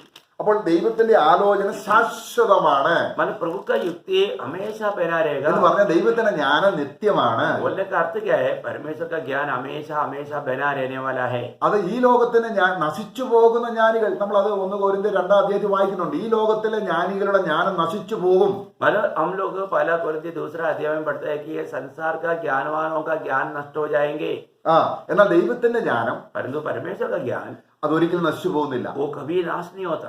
അത് നമ്മളിൽ കൊണ്ടുവരികയാണ്. वो ज्ञान हमारे में लाता है. അപ്പോൾ ആ ദൈവജ്ഞാനത്തോട് ചേർന്ന് ജ്ഞാനം ഓരോ ദിവസവും കർത്താവിന്റെ സന്നിധിയിൽ ഇരുന്ന് വചനത്തിലൂടെ ഈ ജ്ഞാനം സമ്പാദിക്കുമ്പോൾ നമ്മുടെ പേര് വ്യത്യസ്തപ്പെട്ടുകൊണ്ടേയിരിക്കും. प्रियो, हमें जो प्रभु का वचन के द्वारा वो स्वर्गीय ज्ञान हमारे में जितना बढ़ाते जाएगा हमारा नाम भी बदलते जाएगा. പൗലോസ് പറയുകയാണ്, എനിക്ക് തേജസ്സിന്റെ നിത്യഘനം കിട്ടും. मतलब पौलुस कहता है कि मुझे उस महिमा का बड़ा धन मिलेगा. എന്നാൽ പൗലോസ് ആരായിരുന്നു? और पौलुस कौन था?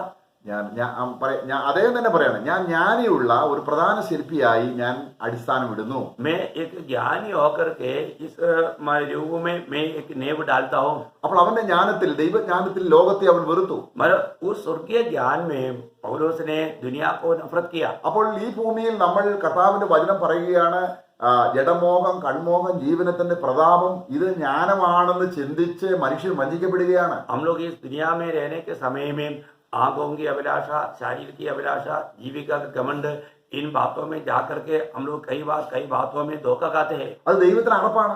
ये बातें परमेश्वर को नफरत है. പക്ഷെ ലോക മനുഷ്യർക്ക് എന്താണ്? परंतु ये दुनिया के लोगों के लिए वो कैसे है? അത് ഭയങ്കര ഇമ്പമാണ്. बहुत पसंद है. അപ്പൊ നേരത്തെ നമ്മൾ ലേവ്യ പുസ്തകത്തിൽ വായിച്ചു, जैसे हमने लेवी के किताब में पहले पढ़ा था, ദൈവത്തിന് അറപ്പുള്ള അത് തിന്നുന്നത് ആ തിന്നുന്ന വ്യക്തി അറയ്ക്കപ്പെടും, അശുദ്ധനാവും. मतलब जिन चीजों को प्रभु नफरत करता है उन चीजों को अगर हम खाएगा तो प्रभु की दृष्टि में हम एकदम नफरत किया जाएगा. അതുകൊണ്ട് ദൈവത്തിന്റെ ജനം പ്രത്യേക ജനമാണ്. ജാതികൾ തിന്നുന്നതൊന്നും തിന്നാൻ പാടില്ല. इसलिए परमेश्वर के लोग एकदम अलग लोग हैं. जो जाति के लोग खाते हैं वैसे चीजें प्रभु का लोग नहीं खाना चाहिए. ദൈവം എങ്ങനെയുള്ളവനാണെന്ന് പ്രഥമദൃഷ്ടിയ മറ്റുള്ള ലോകത്തെ കാണിക്കാനാണ് ദൈവജനത്തെ കുറിച്ച് ദൈവം ഉദ്ദേശിക്കുന്നത്. क्योंकि हमारा परमेश्वर कितना महान है वो बात दुनिया को प्रकट करने के लिए प्रभु अपने लोगों के द्वारा ये बात को चाहते हैं. നമ്മൾ യിരെമ്യാവിന്റെ 13 അധ്യായത്തിൽ വായിക്കുന്നത്, എന്റെ ജനം ആരാണ്? എനിക്ക് കീർത്തിയും എനിക്ക് പ്രശംസയും എന്റേതായിരിക്കുന്ന ആനന്ദവുമായി തീരാനാണ് ഞാൻ അവരെ തെരഞ്ഞെടുത്തിരിക്കുന്നത്. मतलब यिर्मयाह 13 अध्याय में हम पढ़ता है कि मेरा जन कौन है? वो मेरी प्रशंसा, मेरी आदर, मेरा महिमा के लिए मैंने उनको चुना है. 13 അധ്യായത്തിൽ ഒന്ന് വായിക്കാം. अगर हम चाहे तो उस वचन को पढ़ेंगे. यिर्मयाह नबी की किताब 13 अध्याय അതിന്റെ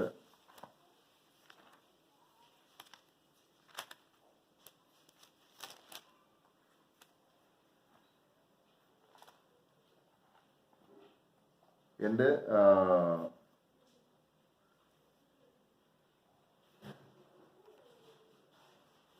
അതിൻ്റെ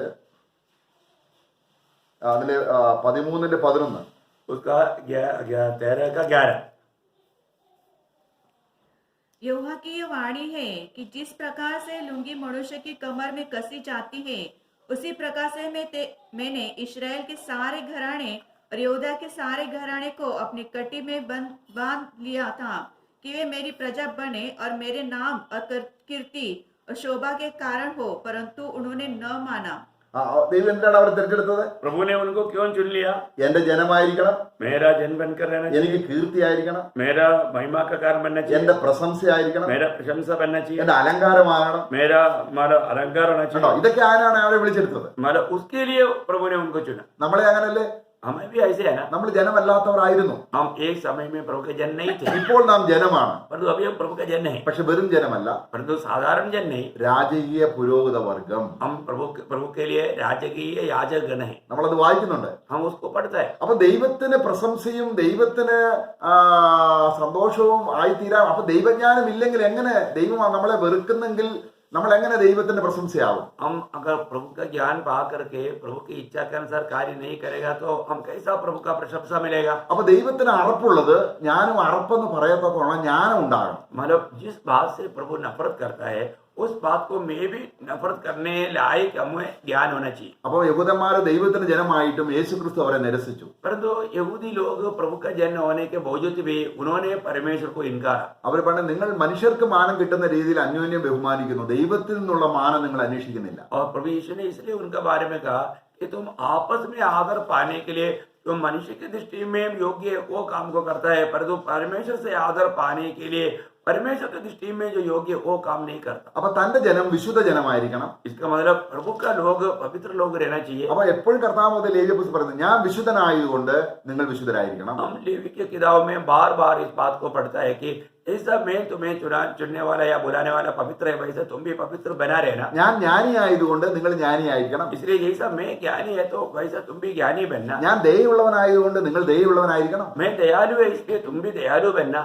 ഞാൻ സ്നേഹമുള്ളവനായതുകൊണ്ട് നിങ്ങൾ സ്നേഹമുള്ളവനായിരിക്കണം. मैं प्रेमी है इसलिए तुम भी प्रेम करना। പ്രിയമുള്ളവർ, ഈ ജ്ഞാനം കാരണം നമ്മൾ അല്ലെങ്കിൽ ദുഷ്ടനായ സാത്താൻ ആയിരിക്കുന്നത് പോലെ നമ്മളും ദുഷ്ടരാകും. സാത്താൻ കരുണയില്ലാത്തതുപോലെ നമ്മൾ കരുണയില്ലാത്തവരാകും. സാത്താൻ ദയയില്ലാത്തവനെ പോലെ നമ്മളും ദയയില്ലാത്തവരാകും. ഏതെങ്കിലും ഒന്ന് ആയിത്തീർന്നുകൊണ്ടിരിക്കും. प्रियो, हमें अगर ये स्वर्गीय ज्ञान नहीं है तो हम जैसा प्रभु जो प्रेम है, प्रभु जो दयालु है, प्रभु जो ज्ञानी है उस जैसा बनना चाहिए। परंतु ऐसा अगर नहीं है तो शैतान वो एकदम मूर्ख है, वो एकदम क्रोधित है, वो एकदम दूसरे को धोखा देने वाला है।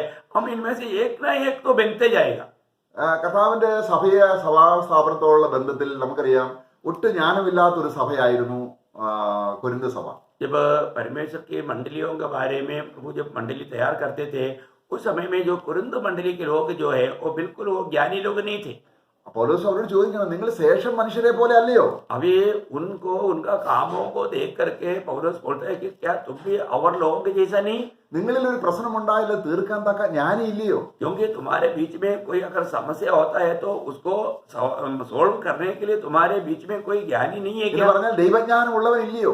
इसका मतलब परमेश्वर का ज्ञान पाया हुआ लोग नहीं है क्या? നിങ്ങൾ ലോക മനുഷ്യർ പോലെ വഴക്കുണ്ടാക്കുന്നു, അവരുടെ പക്ഷം പിടിക്കുന്നു, ഇവരുടെ പക്ഷം പിടിക്കുന്നു. നിങ്ങൾ കേവലം ശിശുക്കളാണ്. നിങ്ങൾക്ക് രാജ്യഭാരം ഭരിക്കാൻ തക്കവണ്ണം, കാരണം നിങ്ങളെ ലോകത്തെ ഭരിക്കാനും അതുപോലെ ലോകത്തെ ന്യായം വിധിക്കാനും ദൂതന്മാരെ വിധിക്കാനുമാണ് ദൈവം വിളിച്ചത്. പക്ഷെ നിങ്ങൾ ആ ലെവലിലേക്ക് ദൈവജ്ഞാനം പ്രാപിച്ചില്ല.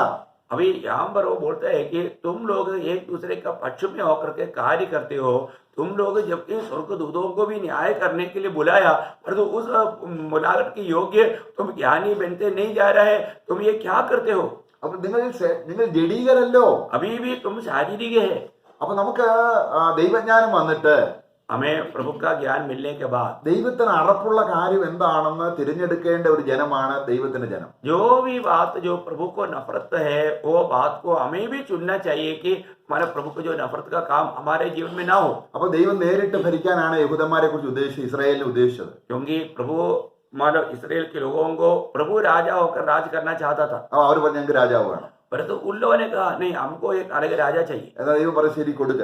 तब प्रभु ने बोला ठीक है, उनको राजा दो। എന്നാ ദൈവം പറഞ്ഞു എന്നാൽ ഒരു കാര്യം ചെയ്യണം, ഞാൻ ശമൂവേലിനോട് പറയുകയാണ്, നീ രാജധർമ്മം പറഞ്ഞ് കേൾപ്പിക്കണം. परंतु तुम्हें एक काम करना है करके प्रभु शमूएल को कहता है कि तुम राजा का नियमों को उन्हें पढ़कर सुनाना। ദൈവത്തിന്റെ വചനത്തിന്റെ അല്ലെങ്കിൽ ന്യായപ്രമാണത്തിന്റെ ഒരു കോപ്പി അവന്റെ കയ്യിൽ എപ്പോഴും ഉണ്ടായിരിക്കണം. और वो राजा का हाथ में प्रभु का व्यवस्था का एक कॉपी रहना चाहिए। അവൻ നിരന്തരം അത് വായിക്കണം. और वो निरंतर वो वचनों को पढ़ना चाहिए। ദൈവജനത്തെ ഭരിക്കണമെങ്കിൽ അവൻ ദൈവവിഷയമായ ജ്ഞാനിയാകണം. क्योंकि परमेश्वर का लोगों का न्याय करने के लिए स्वर्गीय बातों पर उन्हें ज्ञानी होना चाहिए। മറ്റൊന്ന്, നിനക്ക് കുതിരകൾ അധികം ഉണ്ടാകാൻ പാടില്ല.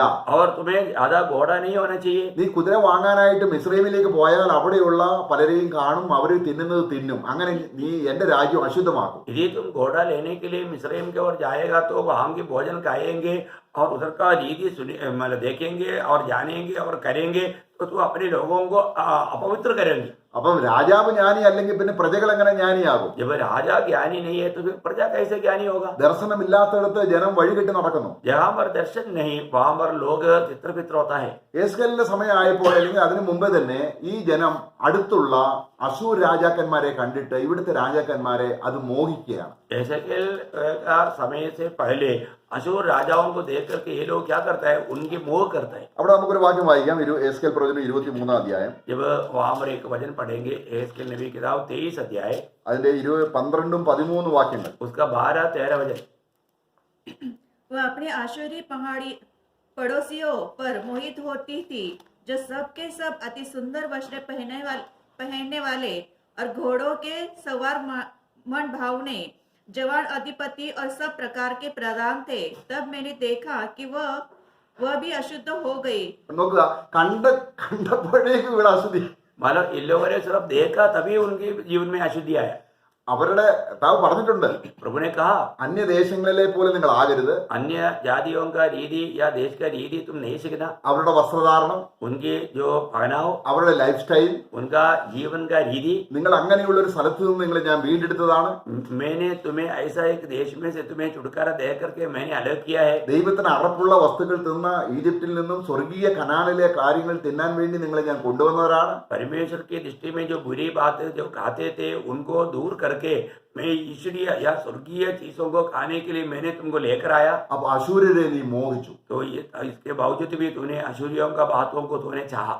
ഉടനെ നീ എന്തായി? तुरंत तूने क्या हो गया? അശുദ്ധിയായി. तुम अपवित्र बन गया। അപ്പൊ മോഹിക്കരുതെന്ന കൽപ്പനയുടെ പിന്നിലെ ദൈവ ജ്ഞാനം നമ്മൾ പ്രിയമുള്ളവരെ മനസ്സിലാകണം. നമ്മൾ ചിന്തിക്കുന്നോ മോഹിക്കരുത്, അതൊരു നിസ്സാര കാര്യമായിട്ടാണ് കാണുന്നത്. मोह नहीं करना, इस बात का आज्ञा के पीछे के प्रभु का योजना में जानना चाहिए।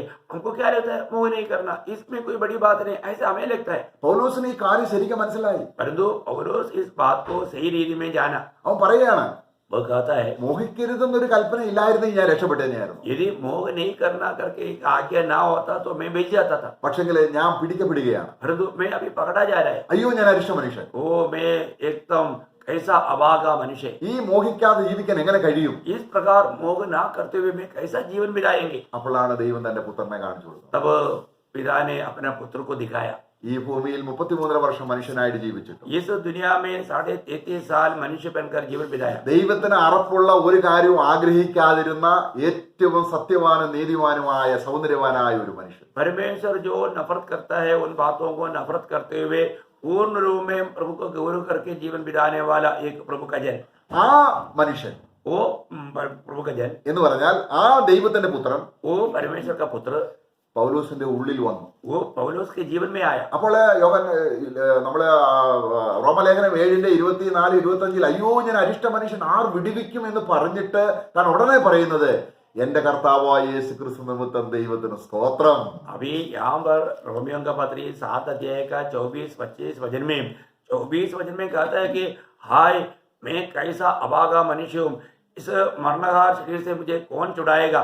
ये बात बोलने के बाद तुरंत तो बोलता है मैं प्रभु को धन्यवाद देता हूँ क्योंकि मसीह प्रभु यीशु मसीह के द्वारा मुझे विजय देने वाले प्रभु को धन्यवाद हो। അപ്പോൾ പൗലോസ് തന്റെ ശരീരം മുഴുവനും ആത്മാവിനെയും ദേഹിയെയും യേശു ക്രിസ്തുവിന് അടിയറ വെച്ചു. इसका मतलब क्या है कि पौलुस ने अपने जीवन में अपने आत्मा को, प्राण को, शरीर को सब प्रभु को उपस्थिति में अर्पण किया। ഇനി യേശു ക്രിസ്തുവാണ്. ഇനിയും പൗലോസ് എന്തെങ്കിലും കാര്യം നോക്കുമ്പോൾ പൗലോസ് തനിയായി നോക്കുന്നില്ല.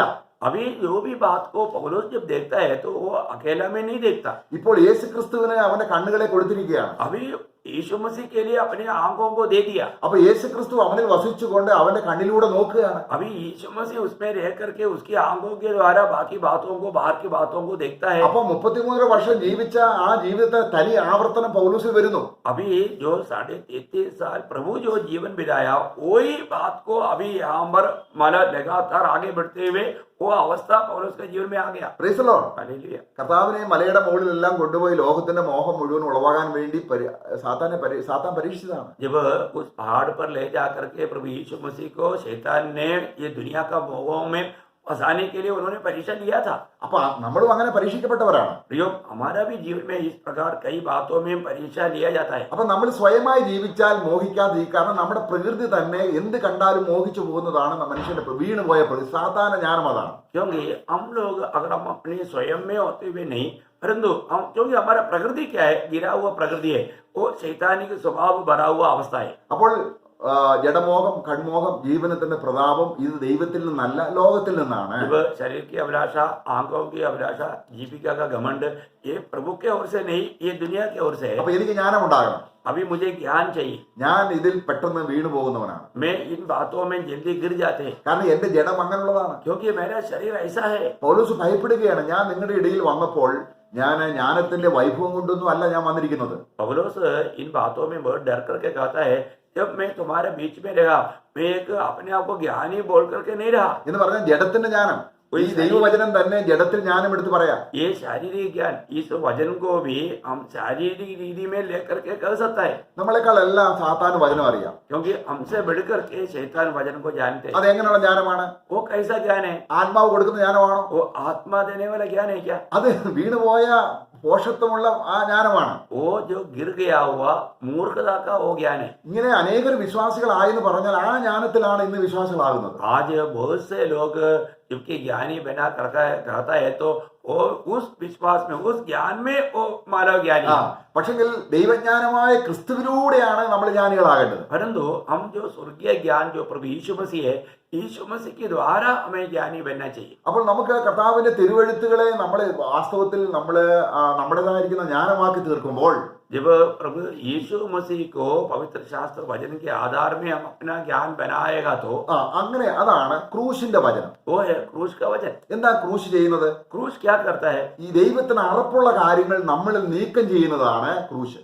जब जो भी बात जो प्रभु नफरत करता है, उन बातों को हमारे जीवन से जो दूर करता है, वो है क्रूस का कार्य। എന്നിട്ട് ദൈവജ്ഞാനം നമ്മളിൽ കൊണ്ടുവരുന്നതാണ് ക്രൂശ്. इसके बाद में परमेश्वर के ज्ञान को हमारे में लेकर आता है, वो है क्रूस करता है। നമ്മളെ ക്രൂശ് എന്ത് ചെയ്യുന്നു? क्रूस क्या करता है? ക്രൂശിനെ ഒരു വ്യക്തി കണ്ടാൽ അവന്റെ പാപവും അവന്റെ ഉള്ളതെല്ലാം അവന്റെ ജ്ഞാനവും അവന്റെ ശക്തിയും എല്ലാം ക്രിസ്തുവിനോട് മരിച്ചു.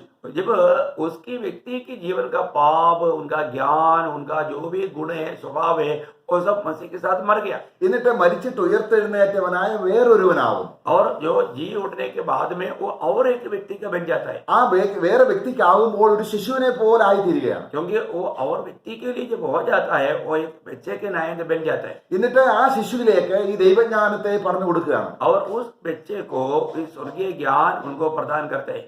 നമ്മൾ കർത്താവ് നിങ്ങൾ തിരിച്ച് ശിശുക്കളെ പോലെ ആകുന്നില്ലെങ്കിൽ ദൈവരായിട്ട് പ്രവേശിക്കത്തില്ല. इसलिए प्रभु यीशु ने कहा, यदि तुम वापस बच्चों के नायक नहीं बनता, तुम परमेश्वर के राज्य में या स्वर्ग राज्य में प्रवेश नहीं करेंगे। അപ്പൊ നമ്മൾ 1 കൊരിന്ത്യർ 1:18 എന്താ വായിക്കുന്നത്? ക്രൂശിന്റെ വചനം അല്ലെങ്കിൽ ക്രൂശിന്റെ വചനം ദൈവത്തിന്റെ കൗൺസിലുള്ള ദൈവജ്ഞാനമാണ് ക്രൂശ്. जब हम पहला कोरिन्थी पहला अध्याय का 18 वचन में क्या पढ़ता है? क्रूस की वचन वो परमेश्वर की संगति में रह करके उसके ज्ञान की, स्वर्गीय ज्ञान की बात है। പക്ഷെ ക്രൂശിന്റെ വചനം അനേകർക്ക് പോഷത്വമാണ്. परंतु क्रूस की वचन बहुतों के लिए या नाश में जाने वाले लोगों के लिए मूर्खता है। ഇപ്പം ക്രൂശിന്റെ വചനത്തെ കുറിച്ച് കർത്താവ് പറയാണ്, മോശ മരുഭൂമിയിൽ സർപ്പത്തെ ഉയർത്തതുപോലെ ദൈവപുത്രനെ ഉയർത്തേണ്ടതാകും. जब क्रूस के वचन के बारे में प्रभु यीशु मसीह कहता है कि जैसे मरुस्थल में मूसा ने सर्प को, मानो पितल का सर्प को खड़ा किया, वैसा मनुष्य पुत्र को भी खड़ा करना है।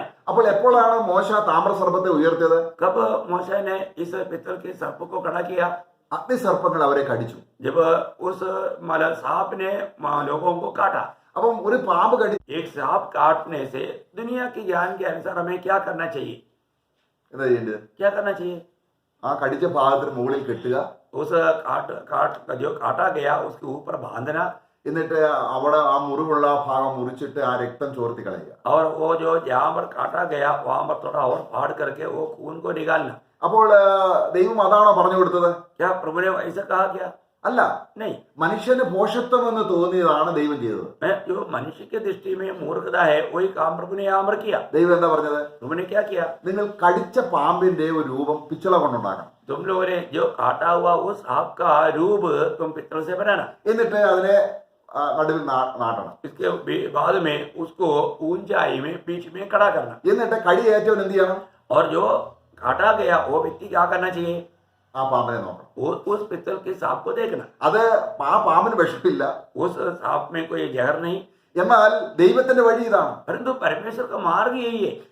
കടിയേറ്റവനെല്ലാം നോക്കി രക്ഷപ്പെട്ടു. जो भी सांप काटा गया जिसने उसके और देखा वो बच गया. അത് ജ്ഞാനമാണോ? ബുദ്ധി മാനുഷിക ജ്ഞാനമാണോ? ये मनुष्य के तरफ से एक ज्ञान है क्या? അല്ല, नहीं, എന്നാൽ ദൈവത്തിന്റെ ജ്ഞാനമാണ്. परंतु वो स्वर्ग का ज्ञान है. അതാണ് തിരുവചനം. ദൈവത്തിന്റെ ജ്ഞാനം മനുഷ്യന് പോഷത്വമായിട്ട് തോന്നുന്നു. इसलिए प्रभु का वचन कहता है कि स्वर्गीय ज्ञान मनुष्य को वो मूर्खता लगता है. അപ്പൊ ക്രൂശിന്റെ വചനം നശിച്ചുകൊണ്ടിരിക്കുന്നവർക്ക് പോഷത്വവും രക്ഷിക്കപ്പെട്ടുകൊണ്ടിരിക്കുന്നവർക്ക് അത് ദൈവശക്തിയുമാണെന്നാണ് പറയുന്നത്. घूस के वजन क्या है? जो नाश होते जाता है उनके लिए मूर्खता है, परंतु जो जीवन पाते रहता है या पाते जाता है उनके लिए वो जीवन है. सिस्टर पढ़ो. क्योंकि क्रूस की कथा नाश होने वालों के लिए मूर्खता है, परंतु हम उद्धार पाने वालों के लिए परमेश्वर की सामर्थ्य है. നശിച്ചുകൊണ്ടിരിക്കുന്നവർക്ക് എന്നാണ് വരുന്നത്. मतलब वहां पर नाश होने वालों के लिए जो लिखा है उसका ऐसा नहीं, जो नाश होते जाता है उनके लिए, അവർക്ക് അത് പോഷത്വമാണ്. उनके लिए वो मूर्खता है. നമ്മൾ രക്ഷിക്കപ്പെട്ടു, ശരിയാണ്, ആ ജ്ഞാനത്തിലേക്ക് വന്നു, എന്നാൽ ഇനിയും ജ്ഞാനം പ്രാപിച്ചുകൊണ്ടേയിരിക്കുക, രക്ഷിക്കപ്പെട്ടുകൊണ്ടേയിരിക്കുകയാണ്. परंतु हमने उद्धार पाया, हमने वो ज्ञान पाया, हम उद्धार पाते ही रहता है. അപ്പൊ നമ്മൾ നേരത്തെ കണ്ടു, ആ പോഷത്വമുള്ള മനുഷ്യൻ തന്റെ പ്രാണനെ രക്ഷിക്കുന്നില്ല. परंतु हमने पहले भी देखा जो मूर्ख लोग है अपना प्राण को नहीं बचाते. എന്ന് പറയാൻ ദൈവജ്ഞാനം ഇല്ലാത്തവൻ തന്റെ പ്രാണനെ നശിപ്പിക്കുകയാണ്. इसके मतलब जो स्वर्गीय ज्ञान जिसको नहीं है वो अपने प्राण को नाश करते हैं. അപ്പൊ നമ്മൾ ഒരാൾ നരകത്തിൽ പോയാൽ നമ്മൾ ദൈവത്തെയാണോ കുറ്റം പറയേണ്ടത്? इसका मतलब एक व्यक्ति अगर नरक में जाता है तो क्या हम प्रभु के ऊपर दोष लगाना चाहिए? ഒരിക്കലുമല്ല. कभी नहीं. അവൻ സ്വയം നരകത്തിലേക്ക് പോകാൻ തീരുമാനമെടുത്ത് അവനെ തന്നെ നശിപ്പിച്ചുകൊണ്ടിരിക്കുകയാണ്. क्योंकि वो एक निर्णय लिया कि मैं नरक में ही जाऊंगा, वो अपने आप को नाश करते जा रहा है. നമ്മൾ ഉദാഹരണമായിട്ട് നമ്മള് ഒരു ഭയങ്കരമായിട്ട് സ്മോക്ക് ചെയ്യുന്ന ഒരു വ്യക്തി, अगर हम एक उदाहरण सोचेंगे, हमेशा एक चेन स्मोकर व्यक्ति, അയാൾക്ക് സ്മോക്ക് ചെയ്ത് പുള്ളി ലങ്സ് എല്ലാം കേടുവന്നു. और वो ऐसा सिगरेट पीते पीते उनका पूरा लिवर जो है खराब हो गया. അങ്ങനെ ഇരിക്കുമ്പോഴാണ് ആള് രക്ഷിക്കപ്പെടുന്നത്. उस समय में वो उद्धार पाया, കർത്താവ് രക്ഷകനായി സ്വീകരിച്ചു. प्रभु को अपना उद्धारकर्ता ग्रहण किया. രക്ഷിക്കപ്പെട്ടു എന്നുള്ളത് കൊണ്ട് അവന്റെ ശ്വാസകോശത്തിന്റെ ആ ദോഷവശം ത്തിൽ നിന്ന് രക്ഷപ്പെടണമെന്നില്ല. उद्धार पाया इसलिए उनका जो भी मान दिल में आया हुआ या उस लिवर में आया हुआ उस बीमारी से छुटकारा पाना चाहिए, कोई जरूरी नहीं. കാരണം ദൈവം അവനെ ആ രീതി സൗഖ്യമാക്കിയെങ്കിൽ വേറൊരു കാര്യം. പക്ഷെങ്കിൽ प्रभु अगर उनको चंगाई दिया है तो एक अलग बात है, परंतु ഇവൻ ചെയ്ത പാപത്തിന്റെ ഫലം ഇവൻ അനുഭവിക്കണം. उन्होंने जो पाप किया वो पाप का फल उसको उठाना पड़ेगा. അത് അവൻ ശരീരത്തിൽ ജീവിച്ചിരിക്കുമ്പോൾ. और वो शरीर में रहते रहते. എന്നാൽ രക്ഷ എന്താണ്? परंतु उद्धार क्या है? മരിച്ചു കഴിഞ്ഞ് നരകത്തിൽ പോകുന്നതാണ് കർത്താവ് രക്ഷിക്കുന്നത്. मतलब जो मरने के बाद जो नरक में जाता है उससे प्रभु बचाता है. അപ്പൊ നമ്മൾ ചിന്തിക്കുന്നത് രക്ഷിക്കപ്പെട്ടാൽ എന്ത് പാപം ചെയ്താലും പ്രശ്നമില്ലെന്നാണ്. कई बार कई लोग सोचता है कि उद्धार पाने के बाद में कोई भी पाप करेगा तो कोई फर्क नहीं पड़ता करके कई लोग सोचते हैं. ദൈവത്തിന്റെ ജ്ഞാനം നമുക്കില്ലാത്തത് കൊണ്ടാണ്. प्रियो, वो परमेश्वर का ज्ञान हमारे में ना होने के कारण है. നാം തീയോടാണ് കളിക്കുന്നത്. क्योंकि हम आग के साथ खेल रहे हैं. നമുക്ക് ആ ദൈവജ്ഞാനം കിട്ടിയാൽ, अगर हमें उस स्वर्गीय ज्ञान मिलने के बाद, ഒരു കുഞ്ഞ് ജ്ഞാനമില്ലാത്തത് കൊണ്ടാണ് കത്തുന്ന മെഴുകുതിരിയിലേക്ക് വിരൽ കൊണ്ടുപോകുന്നത്. एक छोटा बच्चा वो मोमबत्ती के और क्यों अपना अंगुली लेकर जाता है, उनको ज्ञान नहीं. അപ്പൊ പാപമാണ് തീപ്പൊയ്ക നയിക്കുന്നത്. क्योंकि जब पाप हमें नरक की आग की ओर बढ़ाता है. അപ്പൊ നമ്മൾ എത്ര ലോകത്തിന് ജ്ഞാനിയാണെങ്കിലും ഇവൻ പിന്നെയും പാപം ചെയ്തുകൊണ്ടിരിക്കും. കാരണം അവന് ജ്ഞാനമില്ല. क्योंकि दुनिया का कितना भी बड़ा ज्ञानी क्यों ना हो, क्योंकि वो पाप करते रहता है, क्योंकि उनको ओरिजिनल ज्ञान नहीं. എന്നാൽ ദൈവത്തിന്റെ ജ്ഞാനം ഉള്ളിൽ വരുമ്പോൾ, परंतु जब स्वर्ग का ज्ञान जब हमारे अंदर आएगा, ഇത് തീക്കളിയാണ്. ये आग के साथ का खेल है. കാരണം ദോഷം വിട്ടകലുന്നു. क्योंकि हर बुराई से छोड़कर भागना है, ദൈവജ്ഞാനത്താൽ അവന്റെ പ്രാണനെ അവൻ രക്ഷിക്കുന്നു. क्योंकि अपना प्रभु ईश्वरीय ज्ञान से वो अपना प्राण को बचाता है. അതുകൊണ്ടാണ് നമ്മൾ തിരുവചനത്തിൽ വായിക്കുന്നത് സകല ദൂഷ്യവശങ്ങളും പകയും പിണക്കവും എല്ലാം നീക്കിക്കളഞ്ഞ് ഇപ്പോൾ ജനിച്ച ശിശുക്കളെ പോലെ വചനം എന്ന വായുമില്ലാത്ത പാൽ കുടിപ്പീൻ വാഞ്ചിപ്പാൻ അത് നിങ്ങളുടെ ആത്മാക്കളെ രക്ഷിക്കും. क्योंकि इसलिए हम पहला पत्रोस दूसरा अध्याय का 1-2 वचन में पढ़ता है कि तुमने अपने दिल की जो भी नफरत है, कड़वाहट है, बैरभाव है, ईर्ष्या है, सारे बातों को दूर करके तुम निर्मल वचन रूपी दूध पियो, बाकी वो तुमको तुम्हारा प्राण का उद्धार करेगा. അതായത് നമ്മൾ ദൂരീകരിച്ചു എന്ന് പറഞ്ഞാൽ നീക്കിക്കളയാന്ന് പറഞ്ഞാൽ ക്രൂശിൽ ക്രിസ്തു വഹിച്ചു. बोलने का अर्थ, दूर करने का अर्थ क्या है कि तुझे ये बात को ज्ञान से समझना है कि तुम्हारा पाप का सजा प्रभु ने सूली पर उड़ाया. അതാണ് ക്രൂശിന്റെ വചനം. वो है क्रूस का वचन. അപ്പൊ എന്റെ സകല പാപവും എന്റെ ഹൃദയത്തിൽ ഉളവാകുന്ന സകലവും യേശു ക്രിസ്തു എന്നിൽ നിന്ന് ചുമന്ന് ഇതാ ലോകത്തിന്റെ പാപത്തെ ചുമന്ന് ദൈവത്തിന്റെ കുഞ്ഞാട് യേശു അത് ചുമന്നുകൊണ്ടുപോയി. അങ്ങനെ എന്റെ ഹൃദയം ശൂന്യമായപ്പോൾ ഞാൻ ഒരു പുതിയ ജ്ഞാനം പ്രാപിക്കാൻ ശിശുസഹജമായ രീതിയിൽ എന്റെ ഹൃദയം ഒരു പുതിയ ആരംഭത്തിലേക്ക് വന്നു. जब मैं सुसमाचार सुनने के समय में मैंने ये बात को जाना, मेरे सारे पापों को प्रभु यीशु मसीह सूली पर उठाकर लेकर गया, तब क्या हो गया, मेरा हृदय एकदम खाली होकर के एक बच्चे के नायंद मेरा हृदय बना. मैं एक बच्चे का स्वभाव में बदल गया. ഇനി അവന്റെ ജ്ഞാനം ദൈവം കൊടുക്കുന്നതാണ്. अभी जो भी बात है उसका ज्ञान जो है वो स्वर्ग देता है. ഏത് തെരഞ്ഞെടുക്കണം ഏത് തെരഞ്ഞെടുക്കണ്ട എന്ന് ദൈവമാണ് ആത്മാവാണ് പറഞ്ഞു കൊടുക്കുന്നത്. ആത്മാവിനാൽ നയിക്കപ്പെടുന്നു. अभी क्या चुनना चाहिए क्या नहीं चुनना चाहिए ये प्रभु की आत्मा उसको अगुवाई करके बताता है. പരിശുദ്ധാത്മാവിനാൽ നയിക്കപ്പെടുന്നവരെല്ലാം ദൈവത്തിന്റെ മക്കളാണ്. क्योंकि जितने लोग पवित्र आत्मा की चलाए चलते हैं वही परमेश्वर का जन है. ഇപ്പൊ ദൈവത്തിന്റെ ജ്ഞാനമാണ്. अभी परमेश्वर का ज्ञान है. നേരത്തെ സാത്താന ജ്ഞാനമായിരുന്നു. पहले शैतानी ज्ञान था. എത്ര വ്യത്യാസം. कितना फर्क है. നമ്മൾ രക്ഷിക്കപ്പെടുമ്പോൾ സാത്താന്റെ അധികാരം ദൈവത്തിന്റെ അധികാരത്തിലേക്ക് അല്ലെങ്കിൽ ഇരുട്ടിൽ നിന്ന് വെളിച്ചത്തിലേക്ക്. हम उद्धार पाता है तो शैतान के अधिकार से परमेश्वर के अधिकार के नीचे और अंधकार से ज्योति में. നമ്മൾ യാക്കോബ് ലേഖനം 1:21 കൂടെ വായിക്കാം. जब याकूब का पत्री पहला अध्याय का 21 वचन भी हम पढ़ेंगे. इसलिए सारी मलिनता और बैरभाव की बढ़ती को दूर करके उस वचन को नम्रता से ग्रहण कर लो जो हृदय में बोया गया और जो तुम्हारे प्राणों का उद्धार कर सकता है. അപ്പോൾ ഇതെല്ലാം നീക്കിക്കളഞ്ഞ് अभी ये सारे बैरभाव ये सारे गंदगी को दूर करके നമ്മൾ എന്ത് ചെയ്യണം? हमें क्या करना, ആ ബോയ പോവാ വചൻ परमेश्वर का वचन जो हमारे दिल में बोया അത് നമ്മൾ സൗമ്യതയോടെ ഹൃദയത്തിലേക്ക് അക്സെപ്റ്റ് ചെയ്യണം. वो नम्रता से हमारे हृदय में स्वीकारना. നമ്മൾ തെസ്സലോനിക്കയിലെ വിശ്വാസികളെ കാണുക വളരെ കഷ്ടം അനുഭവിച്ചിട്ടും അവർ പരിശുദ്ധാത്മാവിന്റെ സന്തോഷത്തോടെ വചനം സ്വീകരിച്ചുകൊണ്ടേയിരുന്നു. जब तेसलोनिका मंडली के लोग बहुत से क्लेश में होने के बावजूद भी वो लोग पवित्र आत्मा के आनंद में वो परमेश्वर का वचन को स्वीकारते गया. അപ്പൊ വചനം സ്വീകരിക്കുമ്പോൾ എന്ത് കിട്ടുന്നു? इस वचन को स्वीकारने के समय में हमें क्या मिलता है? നമുക്ക് ദൈവത്തിന്റെ ജ്ഞാനം കിട്ടുന്നു. हमें स्वर्ग का ज्ञान मिलता है. Praise the Lord. Praise the Lord. അങ്ങനെ നമ്മൾ ജ്ഞാനികളായിക്കൊണ്ടിരിക്കുകയാണ്. ഇന്നലത്തേക്കാൾ ഇന്ന് ജ്ഞാനമായി. इस रीति में हम कल से बढ़कर के आज ज्ञानी बनते जा रहा है. कल से बढ़कर के आज ज्ञानी बन चुका है. അപ്പൊ ഇന്നലത്തേക്കാൾ ഇന്ന് ദോഷം വിട്ടകലാൻ ജ്ഞാനം കിട്ടി. आज कल से बढ़कर के आज बुराई से दूर रहने के लिए प्रभु ने हमें ज्ञान दिया. പക്ഷെ ഈ ലോകത്തിന്റെ പ്രഭുവിന് അത് ഇഷ്ടമല്ല. परंतु ये दुनिया का ईश्वर को वो बिल्कुल पसंद नहीं. അതുകൊണ്ട് ജഡമോഹം കൺമോഹം ജീവനത്തിന് എന്തെങ്കിലും കണ്ട് മോഹിച്ച് മലിനരായി പോകുക. കാരണം പലർക്കും മോഹിച്ചിട്ടും അവർ മലിനരായെന്ന് അവർക്ക് അറിയത്തില്ല. इस दुनिया की मोह में शरीर की अभिलाषा, आंखों की अभिलाषा, जीविका का घमंड, इस प्रकार का पाव में गिरा करके उनको कई लोग पाव में गिर गया पर उनको मालूम नहीं. നമ്മൾ മോഹിച്ചാൽ മലിനരായി തീരും. हम जब मोह करेगा तो हम अशुद्ध बन जाएगा. അവിടെ നമ്മള് മീഖ പ്രവചനം 4-ാം അധ്യായം मीका नबी किताब उसका 4 अध्याय അവിടെ 11-ാം വാക്യത്തിൽ ഇങ്ങനെയുണ്ട്. उसका 11 वचन में ऐसा है. मीका 4 का 11. അവിടെ ഈ ജനം മലിനരായി പോയാൽ ദൈവം അവരെ കൈവിടുമെന്ന് ഈ ജാതികൾ പറയുക.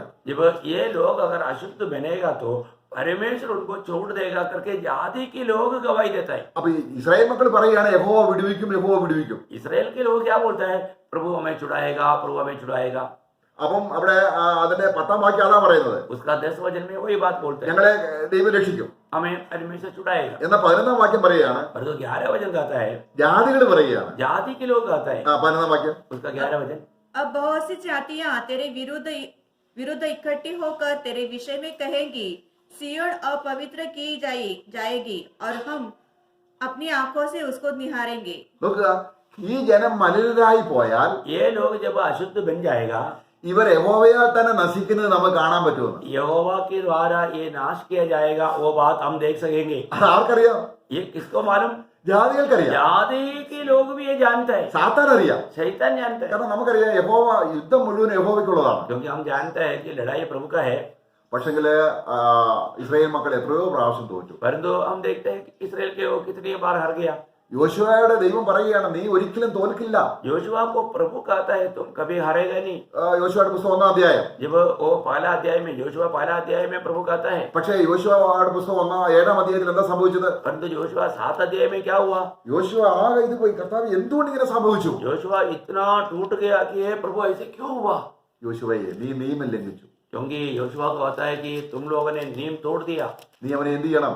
കണ്ടുപിടിക്കണം ആരാണ്. तो इसलिए कौन गलती किया उसको तुम्हें ढूंढ कर निकालना है. ആഹാനെ കണ്ടു. और उन्होंने आखिर में आखान को पकड़ा. ആഹാനോട് ചോദിക്കുകയാണ് യോശുവ. आखान को योशुआ पूछता है, നീ എന്ത് ചെയ്തു മകനെ? तूने क्या किया बेटे? ഞാൻ മോഹിച്ചു. मैंने मोह किया.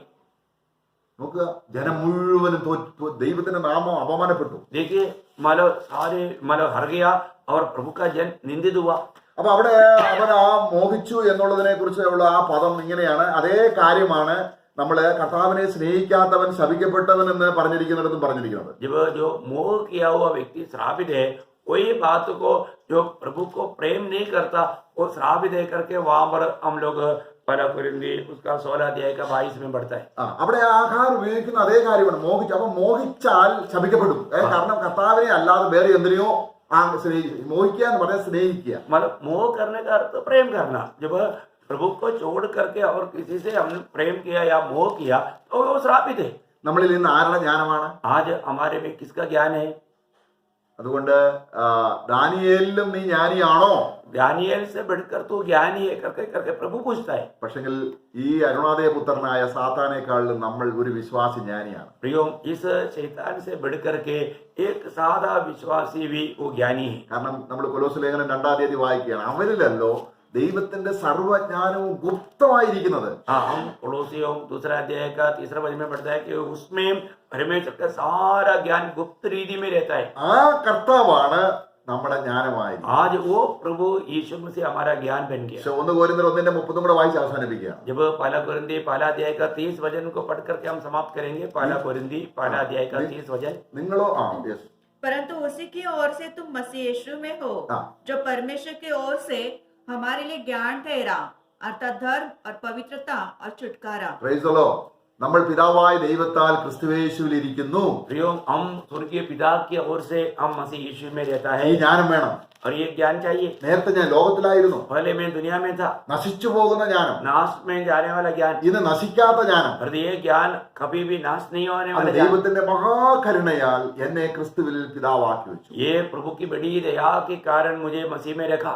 എന്നിട്ട് ഈ ക്രിസ്തു എനിക്ക് ആരാണ്? और ये मसीह मेरे लिए എന്റെ कौन है? ജ്ഞാനമാണ്, वो मेरा ज्ञान है, എന്റെ ജീവനാണ്, मेरे जीवन है, എന്റെ വിശുദ്ധിയാണ്, मेरे भी पवित्रता എന്റെ है, നീതിയാണ്, मेरा धार्मिकता എന്റെ है, വീണ്ടെടുപ്പാണ്. मेरा छुटकारा है. അപ്പൊ എന്റെ നീതിയും വിശുദ്ധിയും എനിക്ക് ആരാധിക്കാൻ പറ്റും. मेरा धार्मिकता और पवित्रता में हम प्रभु की आराधना कर पाएगा. പ്രൈസല്ലോ. Praise the Lord. കാരണം ദൈവം തന്റെ പുത്രനെ എന്റെ നീതിയായിട്ടും ദൈവത്തിന് നന്ദി പറയുമ്പോൾ ദൈവത്തെ ആരാധിക്കുന്നത് ഇതൊക്കെയും കണ്ടിട്ടാണ്. ദൈവമേ ഇങ്ങനെ എന്നോട് കരുണ തോന്നിയല്ലോ. क्योंकि प्रभु ने अपने पुत्र को मेरे लिए धार्मिकता ठहराया, हाँ। इसलिए हे प्रभु आप मेरे लिए ये सारे काम किया. ഇങ്ങനെ ആരാധിക്കുമ്പോൾ സുബരായ യാഗമായി വിശുദ്ധന്റെ പ്രാർത്ഥന ദൈവസന്നിധിയിലേക്ക് ഉയരുന്നു. जब इस रीति में प्रभु को हमारा सब कुछ जान करके जब हम प्रभु को स्तुति करता है वो एक सुगंधता के बलिदान होकर के वो प्रभु के उपस्थिति में उठता है.